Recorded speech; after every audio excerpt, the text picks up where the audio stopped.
everyone, and welcome to Unscripted Intelligence, a podcast where we talk about human intelligence, artificial intelligence, how they intersect, and how it impacts everything from education to the workforce. On this podcast, we interview innovators, thought leaders, and change makers who are making waves and shaking things up. These are live conversations that are uncharted and unfiltered as we create space for what isn't always being discussed. These conversations are always unavoidable. I'm Michelle Ament, the co-president of the Human Intelligence Movement and the chief academic officer for ProSolve. The Human Intelligence Movement is a grassroots nonprofit that is dedicated to ensuring that we all have the uniquely human skills that we need to succeed and thrive in our AI world. Today, I'm running solo without my co-partner, Arvin Ross, but I'm tremendously excited to bring to the stage some folks talking about our portrait of a learner or portrait of a graduate in California. And the Human Intelligence Movement is dedicated to supporting these school districts as they identify what are the uniquely human skills their students need to be prepared to be successful today and in the future. And we believe one of the most important ways to do this is through a portrait of a learner or a portrait of a graduate. This really becomes a North Star for districts to develop those college and career ready students. And so I am honored to be partnering with Scaling Student Success to illuminate some of the great work that is happening across the state of California.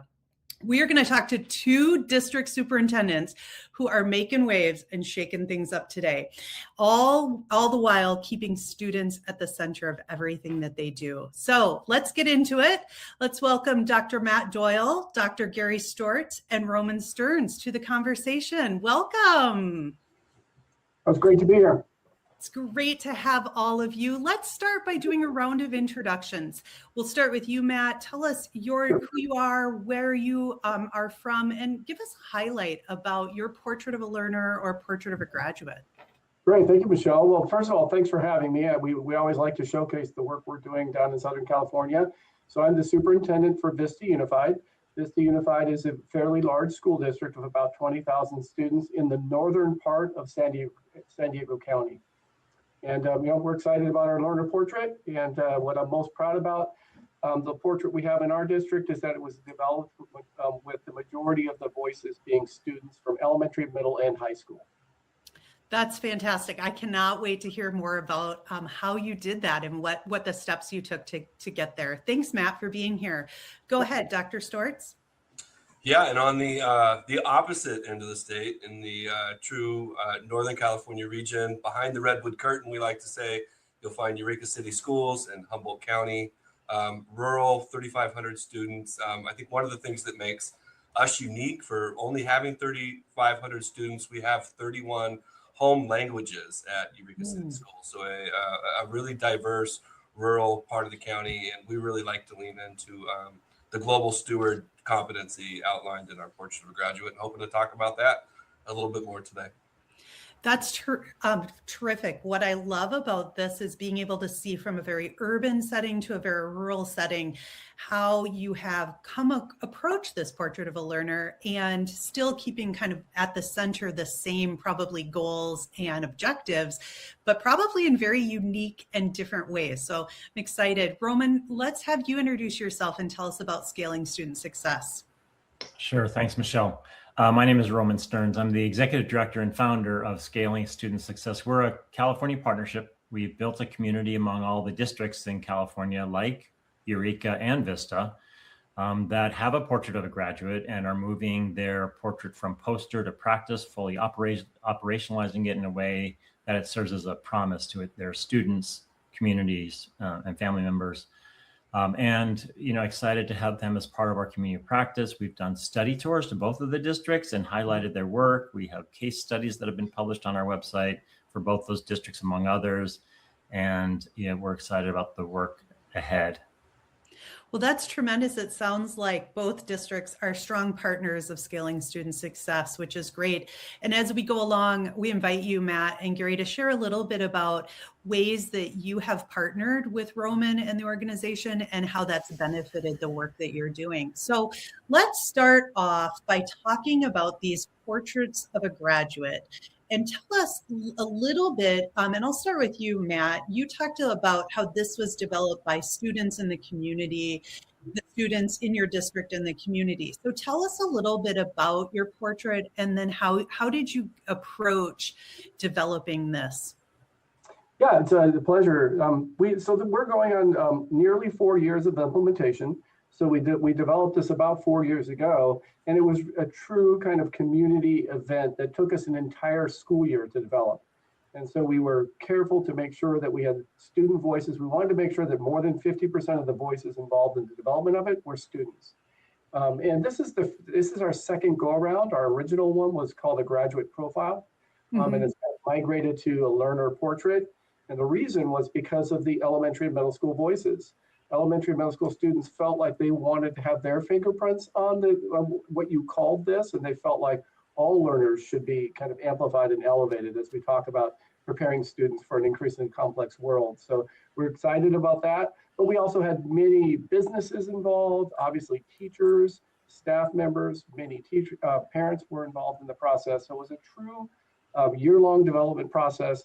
Over 500 people were involved, and we're really excited that we're really starting to see the fruits of the efforts that are going into it. As you know, anytime you want something to kind of take off, it takes 3 to 4 to 5 years to really make it part of the culture of a community. So we're really excited. It's taken effect, and it's really starting to show through the culture of kind of our learning environments across all grade spans. So from transitional kindergarten all the way up through adult education. So we're really excited about it. And then just a quick shout out for Roman and Scaling Student Success.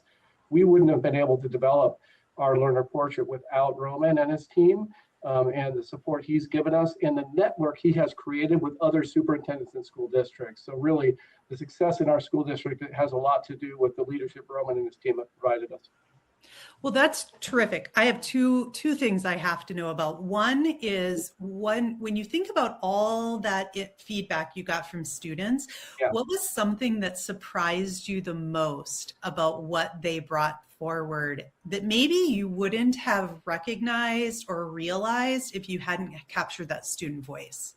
Yeah, great question. A lot. I mean, because again, it took us a year to develop it. So it's quite a robust document. It's not just 1 or 2 pages for reference. It really gets into the details of it. But just let me give you a couple thoughts that were super surprising. And some of these thoughts came from our kids at the elementary level. Initially, we weren't going to involve, third graders and second graders, but we decided to do so. And it was truly a wonderful opportunity. But they came up with things like kindness. And kindness being a value that we need to address and needs to be embedded into teaching and learning. Being trustworthy, being an adaptive communicator, this concept of adaptation that students are thinking about, being agile and collaborative, being self-directed. We spent a lot of time talking about the future. I think we all know that transitional kindergartners and kindergartners wouldn't even enter the world of work for more than a decade. So we need to be thinking about kind of what's the future look like and how can we prepare students for an increasingly complex and dynamic world of work. So these are kind of elements that came up that we were most surprised by. But I think the biggest surprise for me is the word kindness came up more than anything else. So interesting. Something that I think we can all agree, just in the world in general right now, that word really resonates. Yeah. Well, that's great. And I commend you and your district for bringing in those voices of the youngest learners. I think oftentimes we as educators maybe don't put enough emphasis on what they can bring to the table. And when they do, they usually surprise us. And it sounds like that was the case for you all. So is kindness one of your profiles of the learner? It is. It's actually the number one. So we have a whole set of them, but the first one is kind and trustworthy human being. Oh. And again, the way we define our learner portrait is this concept of, what students should know, be able to do when they're in a work environment. So we all agreed that most importantly, they should be kind and trustworthy as human beings before we can get to the next elements, which are like become an active communicator, be a self-directed learner, be a global citizen with an equity lens, be an interdisciplinary learner. They recognize as we studied this that you can't specialize. You have to kind of be able to integrate with other people and their expertise. Be self-aware and capable. And another interesting word that came up as we developed our learner portrait is the concept of a hopeful adult. Rather than kind of having a negative lens, develops this idea that you can persevere and you can develop a sense of hopefulness. Yeah, so I think those are the elements of it. And maybe one other element that's important is our original kind of 1.0 design was called a graduate profile. And that was more than 10 years ago. And again, working with Roman and others, we kind of migrated to this concept of a portrait, right? So because you're not profiling an individual, you're creating kind of what is it that we would like students to aspire to? What would they want their adult life, their adult portrait to look like? So that's how we kind of migrated from the original intent, which was a graduate profile, to a learner portrait. Yeah. Well, it sounds like you have both mindsets and skills and capabilities. And it's fascinating to me, the different language around portrait, profile, graduate, learner. So let's hear, Gary, tell us, what is the title of your is it a portrait? Is it a profile? Tell us about it. Yeah, you can see it right about here, maybe small on the screen, but it's a portrait of a graduate. And like Matt and like Vista, just huge props and shout out to Roman from the jump of this. Roman hooked us up with Justin Wells from Envision Learning Partners, and they made the trek up the state to really kind of help us get going with our profile or portrait of a graduate. So like Vista, community voice or student voice was amplified. But I think one of the things that we really leaned into around here was getting the voice of business as well. So, we work through the Chamber of Commerce and with other local entrepreneurial groups that have a close association with Eureka City Schools to say, okay, hey, if these are going to be your future employers, what are the skills and the habits that you want young people coming into the workforce with? And so that was a real lens that we took to heart when we were crafting our portrait of a graduate as well. Yeah, well, and you mentioned a skill or a capability on yours that's really unique to Eureka City Schools. Will you speak to that? I think it was something about a global competency. With a global, one of our competencies is a global steward, and with a small school district of 3,500, we are the big fish in the Humboldt County pond, though. And we house a diverse learning community, and so you think about 3,500 learners in 31 different home languages. Some of these communities are small, and but we really want to make them feel welcomed and feel like they have a sense of belonging. We really want to encourage young people to share what it is that makes their experience and their identities unique. So we're working on a variety of different ways for young people to kind of showcase who they are, and it's feeling really great. Well, that's terrific. Roman, it sounds like both Matt and Gary worked very closely with Scaling Student Success to develop their portraits. And tell us a little bit about some of the ways that you build this network, because I heard from both of them the importance of the network, learning from one another, partners. So tell us a little bit about that. You are on mute. I'm on mute. Sorry, you knew that was going to happen, I'll right? talk a little bit about the why and why it's important to build a network. First of all, this work is new, relatively new. It's been happening across the country for the last, say, 15 years. But there is no one else other than Scaling Student Success and the many partners that we have that are part of our network, that are providers like Envision and others that Vista and Eureka and other districts have utilized, that are available to support districts through this journey. The State Department of Education, State Board of Education, Legislature, Governor's Office, no one at the state level has grabbed onto this work and is supporting it until now. And I'll talk about that in a minute. But in essence, the work that Matt and Gary have done as bold visionary leaders has been in spite of the state, not with support from the state. In other words, they have their compliance requirements and the accountability dashboard of all critical things that they have to do. But this, in essence, it's kind of a nice to have, but it's become a focal point for both of the districts and many others across the state because they're leading with students in mind. And if we address students' needs and employers' needs and family needs, then of course the portrait of a graduate or portrait of a learner competencies, skills, and mindsets are front and center and need to serve as the North Star for the work that we do. The compliance efforts that the state mandates is also important. We can't ignore it, but we have to find the right balance. And so these districts have done that work, and it's hard work. It takes years because it can be isolating. Because it's relatively new and because it's not, no one others, the state doesn't require it, is not necessarily supporting it. It's important to build a network for folks to learn with and from one another. And so that's what we've tried to do through our community of practice, through the study tours, through the upcoming summit that we have in September, which is our first inaugural summit. And we're very excited and looking forward to the learning that will happen there.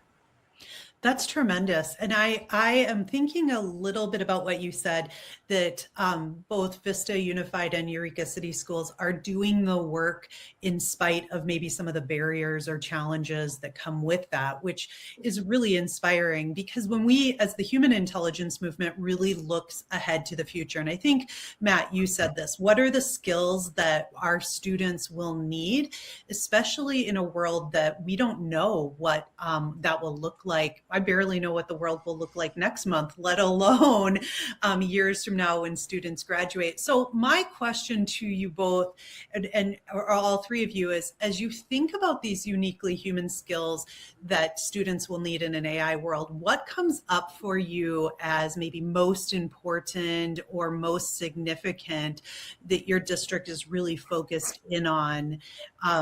Matt, you mentioned adaptability and agility. Do those surface at the top, or is there something else for you?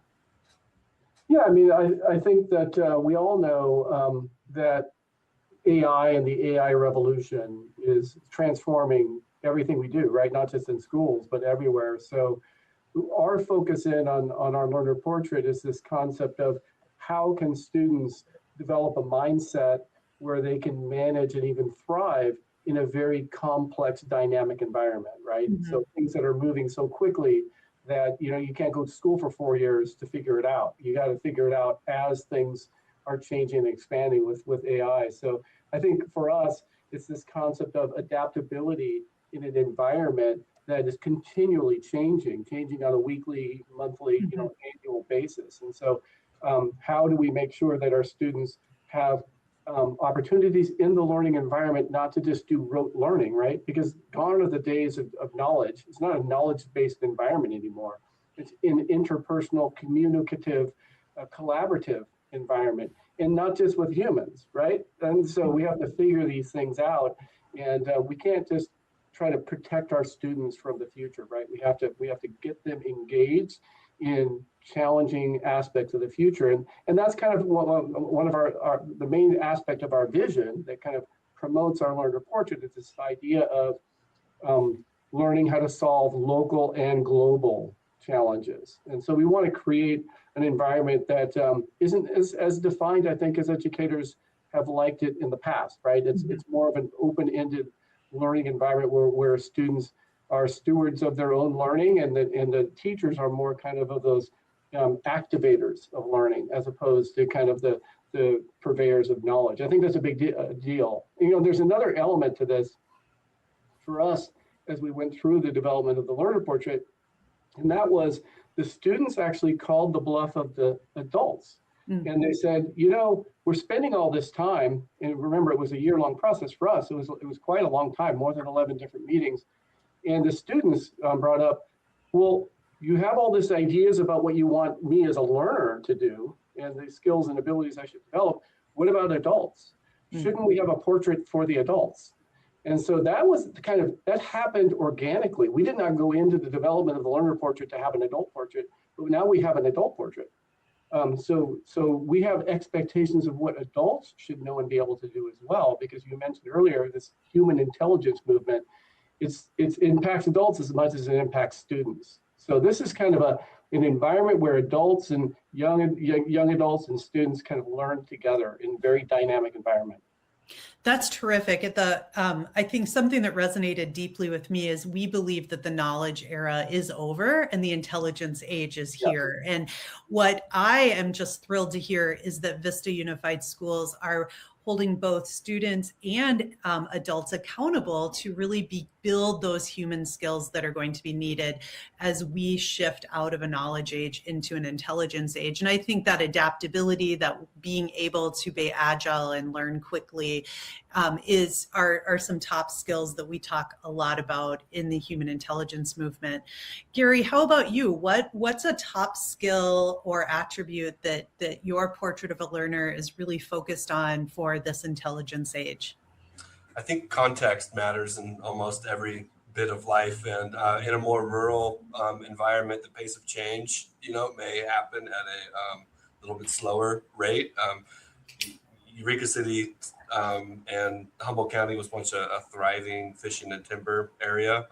Not so much so anymore. Still got fishing, still got timber, but not at the volume that it used to happen. So we look at adaptability and we framed it as resilience.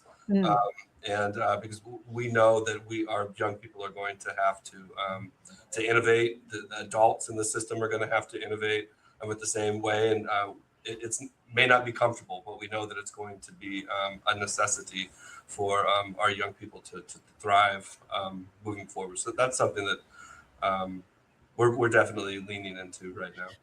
That's so important. And I'm curious, Roman, when you see a lot of portrait of a graduates, both profiles in California, but even nationwide. And do those skills of adaptability, agility, resiliency, do you see them on a lot of portraits? Because I often think of like the 4 C's: communication, collaboration, critical thinking. So to hear Matt and Gary kind of bring these other skills and mindsets in is new for me. How about you? Yeah, we're starting to see them more often. We're also starting to see a little bit more introspective kind of competencies, like sense of purpose, sense of self, especially when students have an active role in developing their portrait. Some of them include healthy mind and body, kind of get beyond oftentimes what we consider to be the core meat and potatoes of the school system, but it's also focused on general well-being and of course social emotional learning, and post-COVID, that's all come to the surface a lot more. So I appreciate seeing those competencies surface. I wanted to comment on, one thing that Matt said and Gary followed up on is that in their leadership in their district, they're modeling for young people. They're modeling for the teachers, modeling for their students, the ability to take risks, to experiment, to collaborate, to stay student-centered. I mean, these are components of an organizational culture that are just essential in this day and age in order to transform. And so a lot of the whole educational transformation process, transforming a system, relies on creating the right environment and conditions and culture to do that. And so I think under Gary and Matt's leadership, both districts have done that, have made that transition really effectively if they weren't already that way. And that has to be very intentional and very explicit. Right. So that's been fabulous to see. And I am seeing more and more leaders willing to kind of be more transparent about the challenges, the risks they're taking, the experimentation, collaboration in terms of modeling. The other thing that Gary said is that context is so important. And I've never seen, of course, two portraits are never the same. Yeah. And that's important because every community needs to create a portrait that works for them and that is valued by community members and that they own and they have a sense of ownership. What I mentioned earlier before is that until recently, there hasn't been support from the state. The exciting news is that the State Board of Education now is on a path to approve their portrait of a learner, and they're going to call it a portrait of a learner in May, so just a couple months from now. It won't be a portrait that they impose on districts around the state, but they use for their own internal decision making as a policy framework.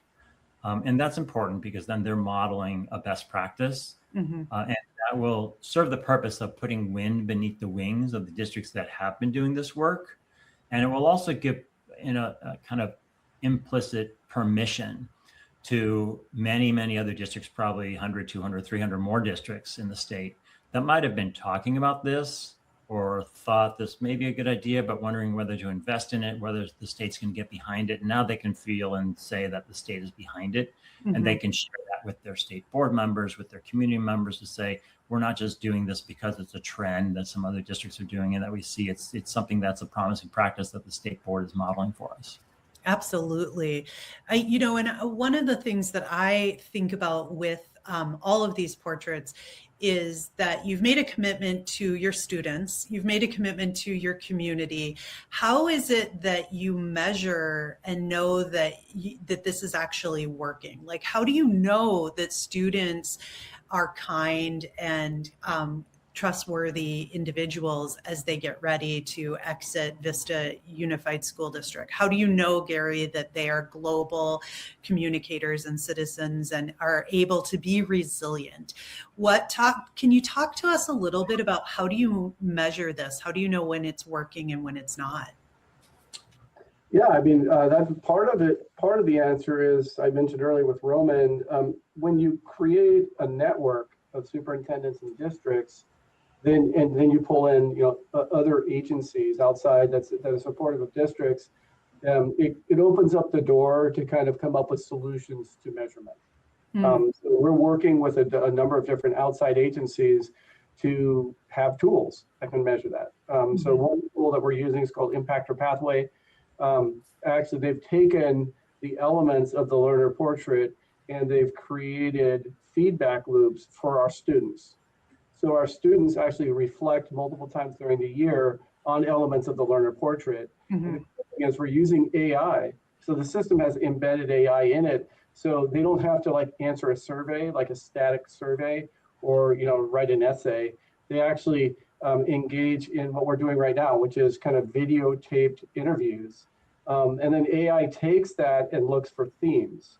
So it's really, really interesting. It's like on the cutting edge of kind of technology right now. So the simple answer is we want students to self-report how they're feeling about these elements of a learner portrait.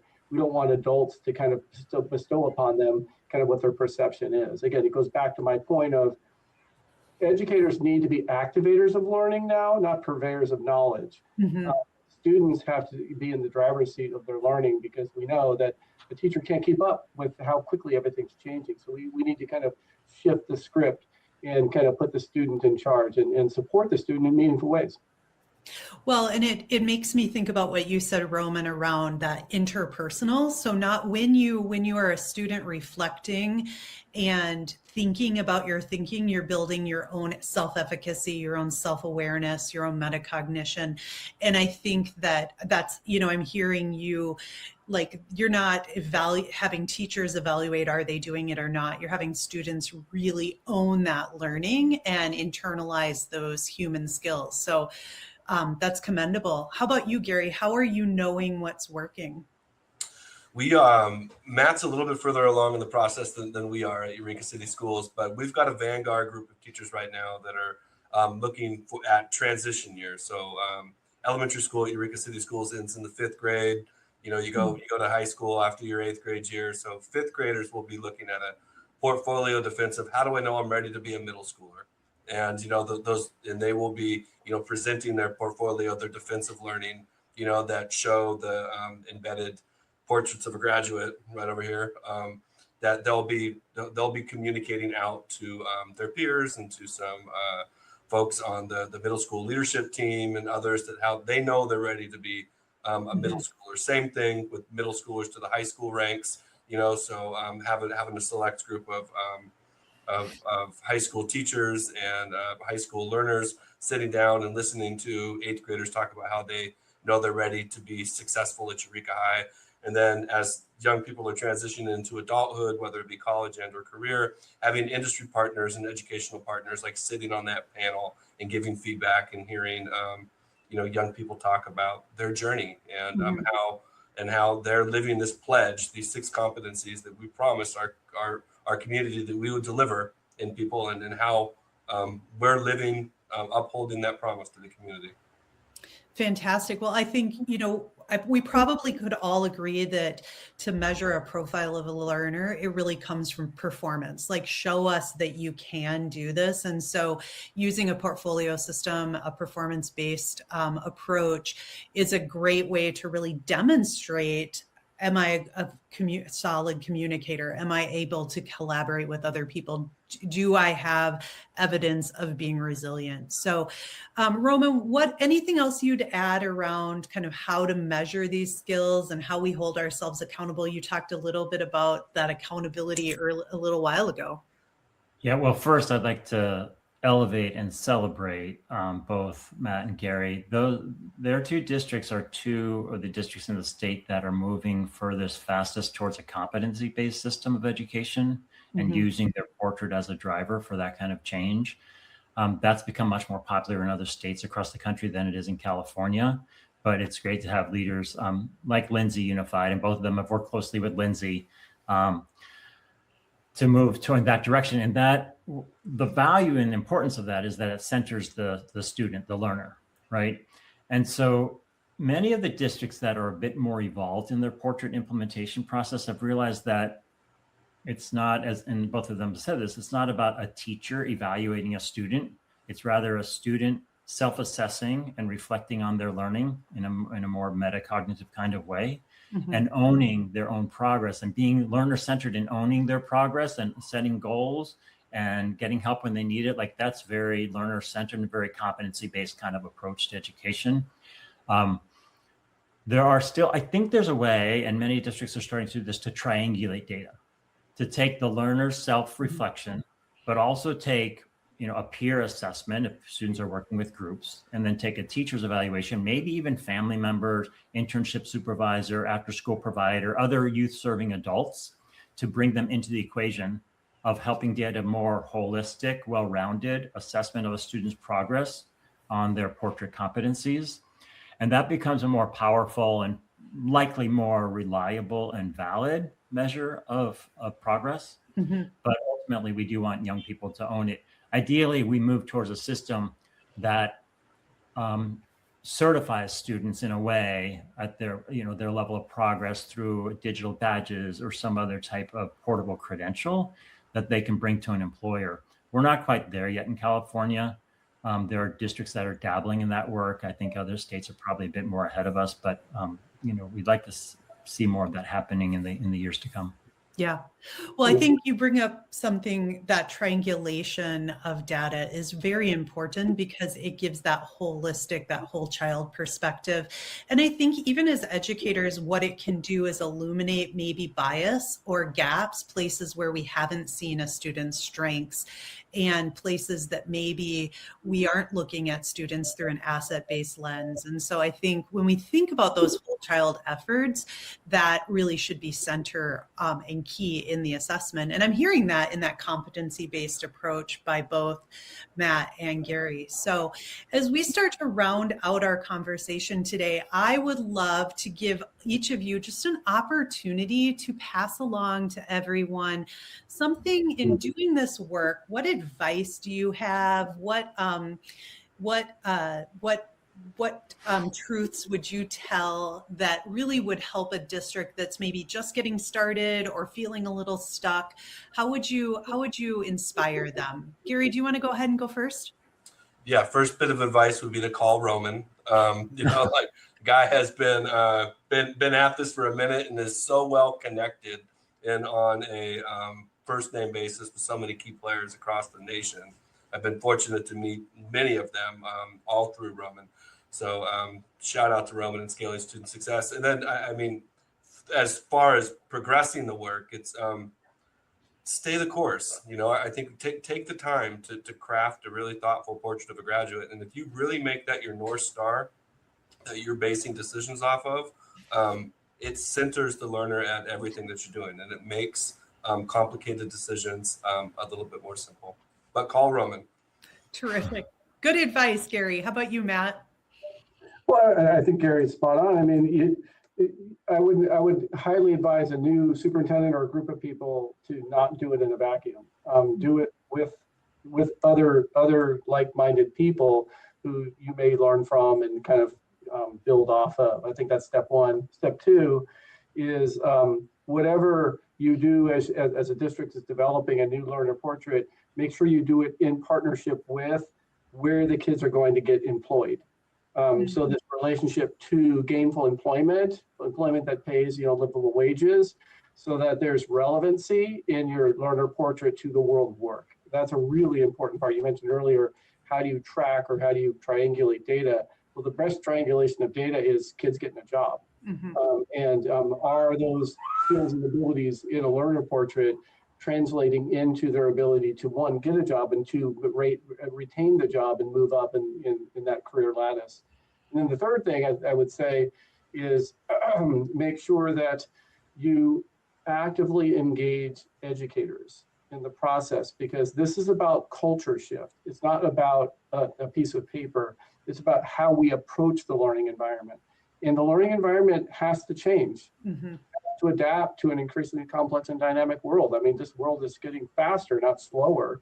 You know this with the human intelligent movement. So we need to make sure that teachers are willing to change as much as students are willing to change, so that this future can be, more expansive in terms of what students know and are able to do, but when they walk across the stage and get their diploma. Well, Roman, it sounds like that's the next conversation, is the portrait, moving the portrait to practice, because we didn't even get into that. But that, I think, Matt, you bring up a strong case for really shifting culture and making sure that the learning environment mirrors what we want our students to know and be able to do. So, Roman, how about you close us out with some last words of wisdom, and then tell us a little bit about this Ignite Summit. Yeah, so I'll echo what both Gary and Matt have talked about in terms of the value and need of broadening the ecosystem of education and kind of the environment in which we work. There are so many folks involved in our young people's lives. If we continue to think that learning only happens within the confines of the classroom, the clock, the school day, the calendar, the school year, and the curriculum, we're shutting out probably half of the learning that happens in any young person's life, through whether it's a family-run business or after-school program or internship or a faith-based leadership program or whatever. There's so many different opportunities and ways in which young people learn, and spaces in which young people learn. We have to incorporate all of them. And in doing that, we also have to think about the role of the teacher. The teacher is not the only provider of learning. There are lots of other youth-serving adults in our communities. We need to kind of embrace them and bring them into the learning ecosystem. And I'll just, before I get to the summit, end with a story about Edwin Diaz, who is a former superintendent in Pasadena Unified. Pasadena was the very first graduate profile. They called it a graduate profile in the state back around 2011-12. He convened about 850 people. About a year later, after creating the portrait, I was invited down to present at a session that they were doing at a nearby community center. And what was telling is that the first speaker at that event, there were about 200 people across the community, leaders across the community. First speaker was a student. Second one was the director of the Chamber of Commerce. Third one was the mayor. Fourth was, I think, a community foundation. And then I forget, there was another one, but then Edwin came on after all of them. And in that way, he was very clearly signaling that he was ceding CEDE leadership to other community leaders, and doing this in collaboration and partnership with all of them, that this wasn't a school district only initiative led by the superintendent. And that was a powerful message to send, I think. And I kind of, when I got up, I went totally off script of what I was planning to say and just elevated that, because that was so important. The summit that's coming up in September is at the end of September, 27th to 29th. It's in San Jose at a wonderful, exclusive place called Hayes Mansion. We'll have the whole place. We'll have the run of the place. And it's a great opportunity for not only school district leaders, but also all the providers in the field to come together in one place. In essence, we're convening the community, right? It's for shared learning around the lessons we're learning, the best practices, the challenges that we're all facing. And it'll be a great opportunity. Our keynote speakers are confirmed. We're excited to launch with Travis Allen from ProSolve, who will start with the why story, and then we have a how. We move to the how, and then we move to the call to action at the end, with a couple of critical speakers, a student panel, and a business panel at the end, in terms of call to action. So we're excited about it. We're expecting about 300 people. And the sponsorships are mostly in already. So there's a lot of energy and enthusiasm. Registration has just started, but I think it'll be a great event. Terrific. What a great way to come together as a network in person and learn from one another. And I just want to echo again as we close just the end in mind with what you're all talking about, which is really preparing students to be successful in careers, to have gainful employment, and to be just amazing humans. And so I just value the work that you're doing and taking those risks and being able to kind of be out there doing something that isn't expected of you, isn't something that you're being held accountable from the state, which I believe you should be, but that's a whole nother episode. But thank you so much for sharing your story, sharing the success that you're having, but most importantly, just really keeping students at the center of everything that you're doing. Thanks, everybody. Thank you all. Thanks, Michelle.